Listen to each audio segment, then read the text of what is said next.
are back in the Man Cave again. Welcome back, everyone. Man Cave United. Happy Friday to everyone.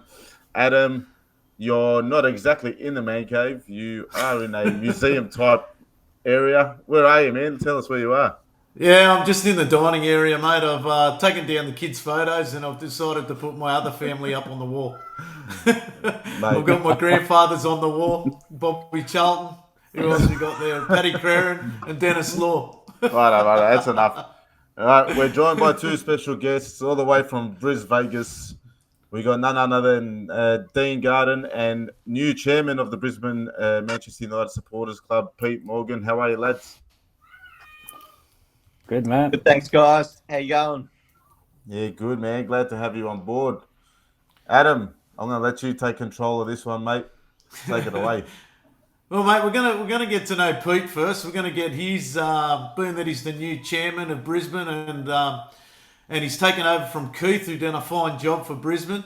And so we're gonna get Pete to tell us a little bit about himself, so his members can get to know him a bit, and we're gonna get Dino,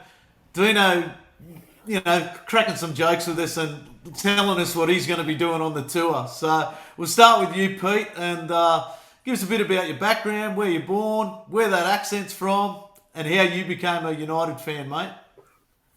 No worries. Thanks, lads. Yeah, I'm obviously not from Australia. Guys, I grew up in Northern Ireland, very close to where the King George Best grew up.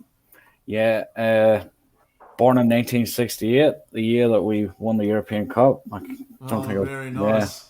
Yeah. So, I guess when I was growing up, football was always it was just like a religion over in the UK, obviously, but unfortunately, when in my younger days, Liverpool were the dominant team. They were dominating 70s, 80s. Dalglish, Keegan, all them boys. They were running amok around Europe. United were fucking nobodies, really, to be honest. Mm-hmm. But I remember United when I was a kid. They weren't in the big league. They were relegated at the time, but then they got promoted. And what really got me onto United was an old man 2 doors down from us told me the story about the Munich air disaster. When we were kids, told us all about it and how he heard it live on TV and blah blah blah. And then our milkman, who used to come around and deliver the milk, he used to have big United stickers on his milk van and all these little skips. And he started talking to me about United, and he gave me a little sticker. I was only a kid, only 4 or 5. And ever since that, I just loved Manchester United. And I remember my mom and dad bought me a little transistor AM radio. It was like fucking batteries on it, two HP7 batteries, and that was my link to Old Trafford. I used to tune in, listen to the matches. Midweek games were brilliant, and I was obsessed with the atmosphere. You could hear the Stratford end, and I'd get tingles up my spine, I think the first time I went to Old Trafford was I gotta be in age about 10, 11, maybe first year in high school. It was the early 80s, and we got seats, and there used to be seats in the back of the Stratford end, where the Stratford end is now, or the terraces used to be, but there was like 10 rows of seats right at the back of the Stratford end, and we got in there. We're only kids, and I says to my mate, second half, I says, I want you to lower me down in there, in among them boys. I want to be in there among them boys, because that was my dream. I just loved the Stratford end and the noise, But he lowered me down. A bigger bloke brought me in. I mean, it was awesome. They used to put kids on their shoulders, and it was just big camaraderie. The atmosphere was just unbelievable, and I'd really kicked it on for me. With United, and seen them many times playing in Northern Ireland also too. I was lucky enough. I seen George Best play, and lucky enough over the years too. Don't be quoting me on years here now, because I'm not very good with the old memory. I think it was around 95 or something that Eric Cantona actually came to our hometown.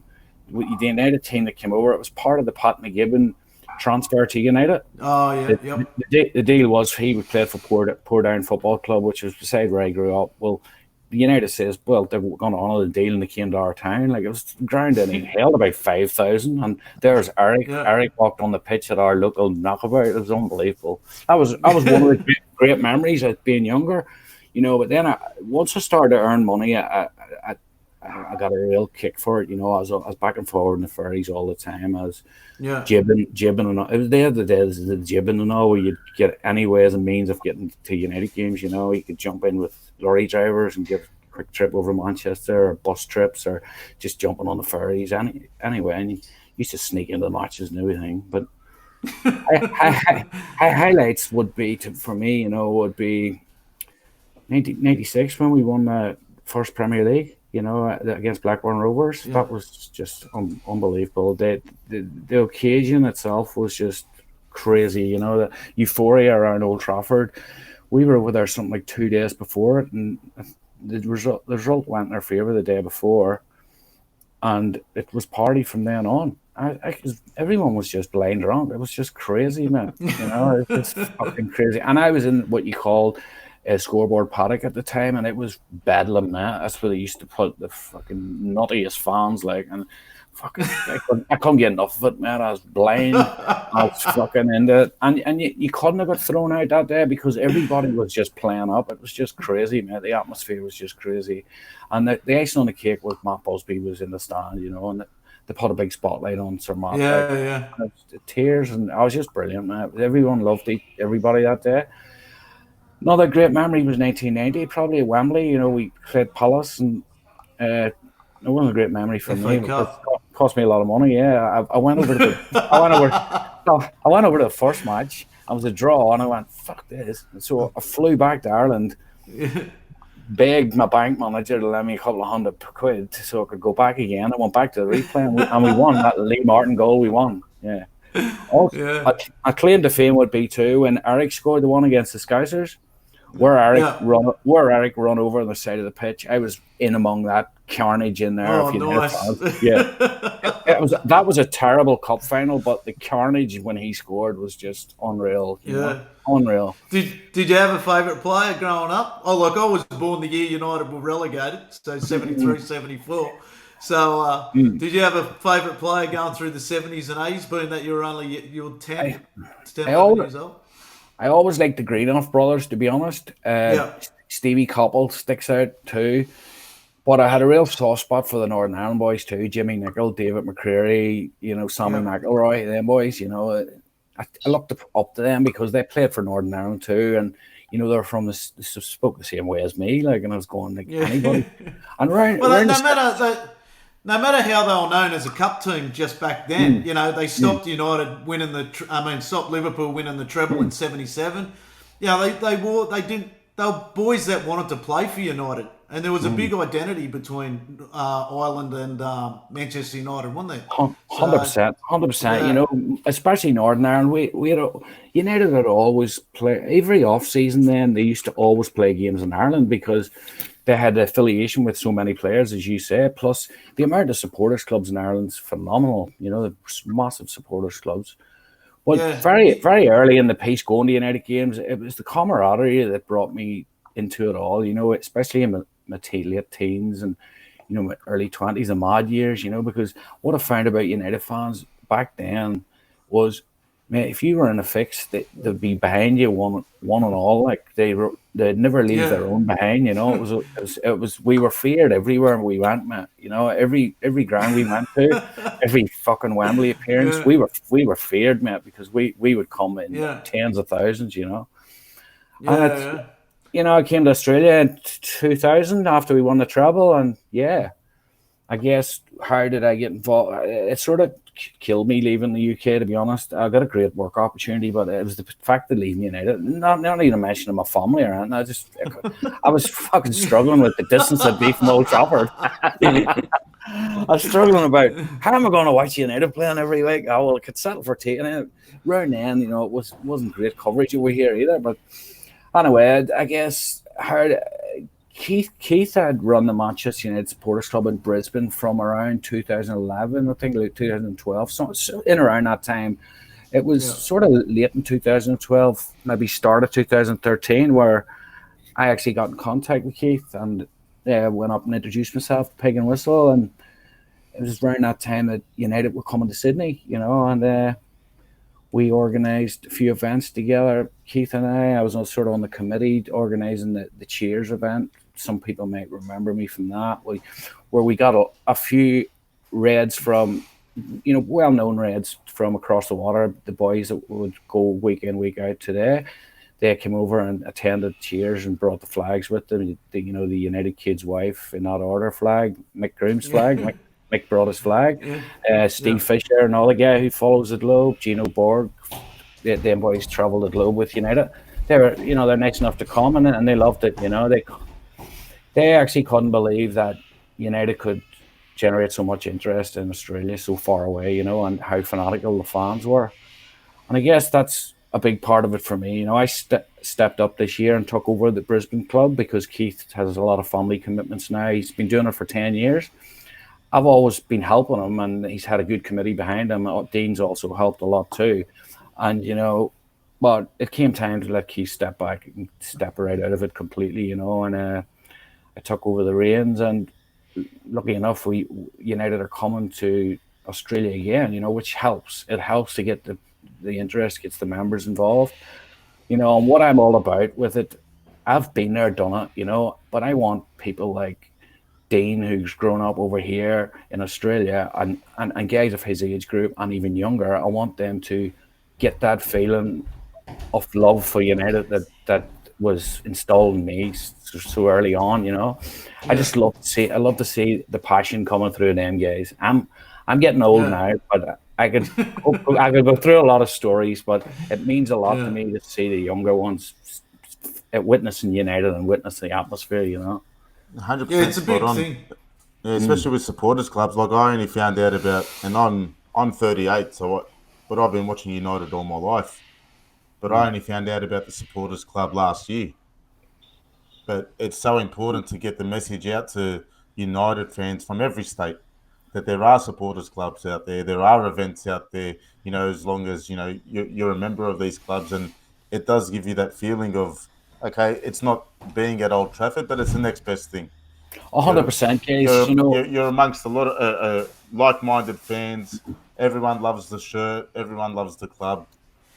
Get together, watch the game with your mates, and that's what you build. You build a mateship and a friendship with everyone at the club. And like a remarkable thing too, I went over to China to the tour in China. It was a bit of a flop. We played one match in Shanghai, and the match in Beijing, which was scheduled against City, was cancelled. But you wouldn't believe in Shanghai the supporters club they have. It's like it's like an NRL club here. The like of the South Sydney has a club, but they had their own club with the big Manchester United neon light above it. Their own little football. They're fanatics, man. And and these are people that don't even speak English, but they know how to sing the Manchester United songs in English. We always maintained in the UK that Manchester United. I grew up in a troubled country too, and there was a lot of ifs and buts, and sometimes it was dangerous going to England, because of trouble and politics, but there was always one thing that brought everybody in the world together. We're in our world, and that was Manchester United. It was just the greatest power you could be given. And well, that's Keith Norris's story, isn't it? Keith Norris with Big Lily and stuff like that, and 100%, 100%, Adam. Yeah, it just brings everyone together. That kind of stuff.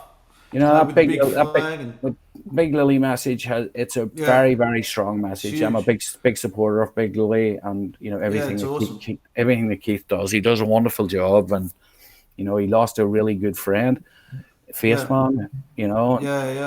But very much a lot of admiration for them boys. Well, Dino helps out. He's become the tag for Worldwide Reds, and how do you feel holding that tag, Dean? Which tag's that, Adam? Worldwide Red. Oh no, it's just about getting everyone involved. That's it, and it doesn't matter what part of the world you're from. We all speak the same language, and that's Manchester United. So, it is, mate. Now, look, I met you probably about 3 or 4 years ago now, And Feels like that 10. world, Jeez. mate, I've been married for I think over 20 now. You imagine my wife. My bank balance has gone down since I met you. Dino, I was going to ask you, you're no stranger to a Manchester United tour. Obviously, you were over at Perth um, for that tour there a couple of years ago. For people who haven't been interstate for a tour, like I've seen United in Sydney. I've seen United in England, but I've seen United when they came to Sydney. I haven't been to a tour interstate. What can someone like myself and other United fans expect to see one when they go travelling interstate for a Manchester United tour? Mayhem, probably.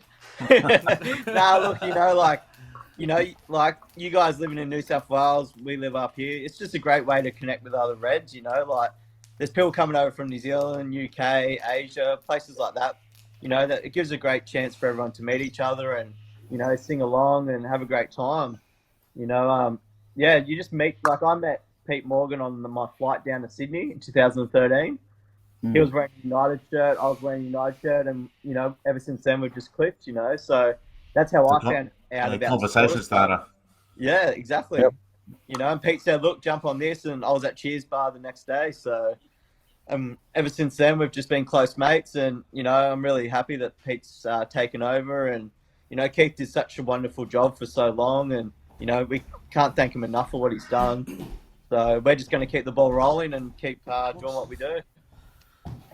Well, you guys are doing a great job up there, especially with this tour coming up. I was speaking to you guys earlier. What was it, 46? You've got 46 members coming? Yeah, give or take, yeah. That's a decent number to be taken down with this all the way down south of the border, mate. Yeah, that's it. And Matt, if I could just give a plug to any fans out there that's not part of a supporters club, or they are traveling interstate, or even if they're in Melbourne, we have booked a pub called the Crafty Square, which is in the city centre of Melbourne. It's a suitable bar. The owner's a Manchester United fan. He's kindly give us the bar solely for United fans pre-match before the victory game and before the Villa game. So from 2:00 on the Friday till 7:00 at night. So that Crafty Square in Melbourne will be absolutely cranking. We're looking at 700 people, all Reds in there. So if you're a United fan and you're in Melbourne, you got to be there.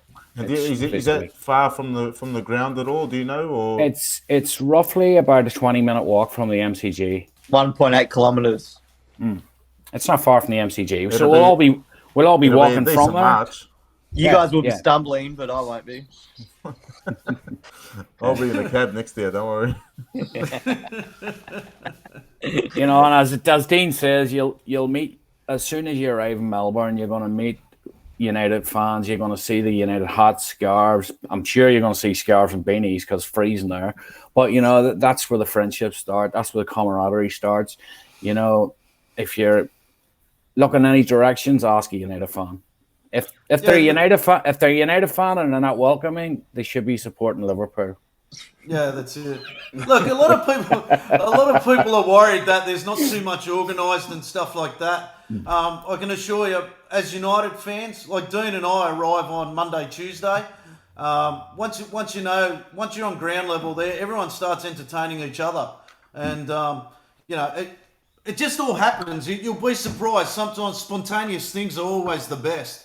So just keep your eyes and ears out, listen, people, and sure enough, things will pop up. So, and just on that, with the events and stuff like that, people have to realise there's 2 matches on. Like that's lucky enough, you know what I mean? Like I played 2 matches in Melbourne. Like not many cities get that. So it's going to be always a great want week. More, mate.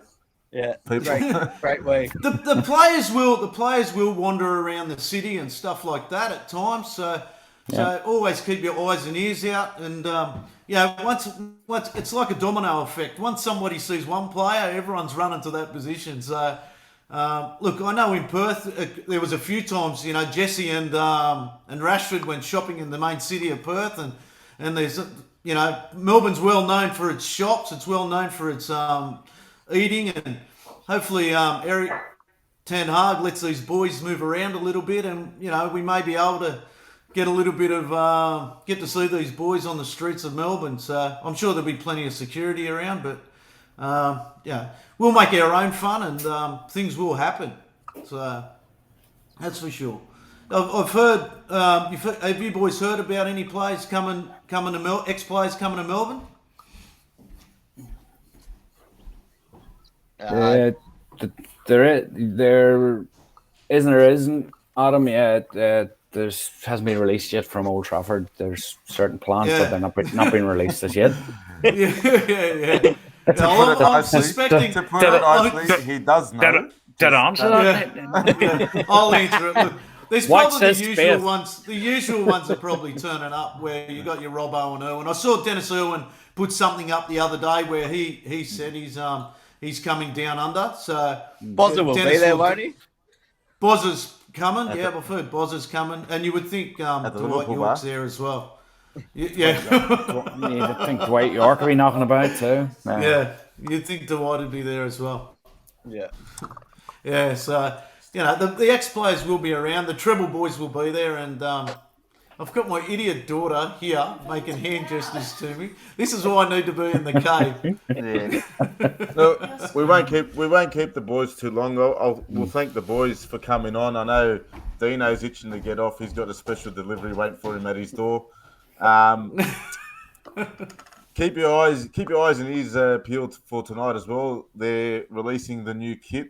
I'm pretty sure everyone's keen to jump on the new kit. I don't know if Pete's keen. I won't be banning. But Pete, I do see you are wearing the red kit. We had Adam modelling the black one last week. You got the red one on there. Yeah. Yep. And Dean's got the hoodie. So have a look out for these. Yeah. So is there any more of those left, boys? Any more of those left that people can get hold of if they want them? New South Wales Supporters Club, you've got Dean, a lot of work to do. I believe Dean's bringing the extras to Melbourne. Yeah, there will be extras, and if people want to shoot me a message on Facebook or Instagram, whatever. Put my name down for one. There are limited sizes available though. Guys, at the Crafty Square too, there's going to be a bloke there with a memorabilia stall with a few different things selling, pennants, scarves, badge pins and stuff like that. Not affiliate or our supporters club, but we know him, so he'll be coming in to sell, a couple of bucks maybe for a badge to commemorate the games and stuff like that. So, like Adam and I always bang on about these little pieces, these little items, they're always treasurable and memorable to keep. They're bits of history for us. So anyone that's watching and listening, anyone that's down there, make sure you get onto that sort of items of memorabilia as well. Guys, 100%. What do you want to do? You just want to wrap it up there, Adam? You got anything more to add? No, unless the boys are going to drop some more bombs and let us know more about who's turning up and everything like that. But we've all been kept in the dark a little bit, so yeah. I'll be there. Just seeing that hoodie Dino's wearing, we've got a lot of catching up to do with this New South Wales supporters club, mate. Seriously. We got other priorities, mate, at New South Wales. We did a couple of pins. We got a couple of pins, and we've got a scarf as well with New South Wales, and we'll have a little store set up as well. So, guys, I can guarantee you, come next Thursday, the majority of the Brisbane boys will be in town next Thursday. So it'll be loud and proud, and we encourage all the United fans to get to the Crafty Square on the Friday because we want to own Melbourne on the Friday. We want to let the Victorians know we're. Yeah, we will. We'll definitely own. We owned Perth, and there was nothing better than Perth. I'm pretty sure some Perth supporters will be coming down to Melbourne, and so it'll be great to catch up with everyone. I always maintain, ever since Perth, when we all caught up there and caught up in Sydney and stuff like that. Even when United doesn't come to town, we should meet up in a state where, and I'm calling Brisbane our first meet-up after United leave, and we all meet up at Crafty Squires, and we get everyone flying in from all around Australia and meet up and have a big event up in Brisbane. All us United supporters, and regardless of how the team's going, it's all about keeping us worldwide Reds all together and just feeling each other, feeling the blood, mate. It's I just finished doing an advert about blood and everything like that with Manchester United, and it doesn't matter what part of. It doesn't matter what part of the world you're from, and I'm just trying to keep up with you doing, you know. Just Adam, just a big shout out to the Pig and Whistle in Riverside in Brisbane. They've been home to the Brisbane Manchester United Supporters Club now for over almost 12 years, and a great supporter of everything that we do, and a great venue, and we invite everybody there anytime. It's the biz. Well, we'll definitely keep we'll put a link down in our YouTube description. We'll put a link to Crafty Squires. We'll put a link to Crafty Squires there as well, so people get to see where we are in Melbourne. We'll put a link to the Pig and Whistle. We'll put a link to your supporters club, mate. There's too many pubs we're talking here, so there's a lot of schooners going to be flowing. So there'll be links to everything. But boys, look, thanks for coming on. Come on anytime. Anytime, come on. Anyone from the Brisbane Supporters Club, we're open to everyone. So thanks for coming on. It's been great sharing this time with you guys. And remember, everyone, like, share, subscribe. Keep this channel going. We're pretty cruisy here. We haven't had a disaster on the show, but we did have before we started. So hopefully that one's out the way. And as you know, we're consistent on this podcast. There's something going wrong. So hey, Adam, can you put guys, subtitles? Can you put subtitles for Pete's accent? Yeah, mate, we can arrange that too. Yeah, It'll be the bouncing ball. Yeah, bouncing. Actually, one more question. Do you both go to the same tattoo artist? Because I know both of you have got Manchester United tattoos on you, and Dean's begging me to get a tattoo with my daughter. So you both go to the same tattoo artist? No. So whose tattoo artist is better? I don't know. Mine's my cousin. Yeah, So, Eric Cantona here, and I've got Georgie Best here. I don't know. I think we don't want you to get your pants off. I don't buy United shirts, but I will get them tattooed all over me. I'm sure Paul Pogba's not on there either. He's not on there. You can guarantee that. No. He's on his ass cheek. All right, boys, we'll wrap it up there. Thanks for having us, buddy. Good on you, fellas. No Thanks worries, very much, fellas. Thanks for guys. coming Take it easy. on. Take care. See you later. See ya. Bye.